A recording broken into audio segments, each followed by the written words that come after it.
maging boss. Ang bata ako, gusto ko maging gardener.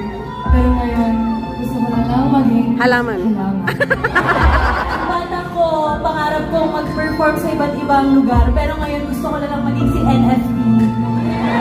Pangarap ko noon na magkaroon ng kapatid na babae. Cute ni Gwen. Kasi lang kapatid ko, diba? Ngayon parang pinag-iisipan ko na. Nung bata ko, gusto ko mag-endorse ng kung ano-anong bagay. Pero ngayon gusto ko na lang maging boss para ako'y mag-a-approve. Ako, pangarap ako kung bumili ng poster ni Miss Nadine. So, tinanong ko po, magkano po? Sabi niya, ay, hindi po yung poster, salamin po yan. Pangarap ko magkaroon ng aso. Pero ngayon, gusto ko na lang maging aso para all day kumakain, natutulog at maglaro na lang ako. Ako, dati pangarap ko maging journalist.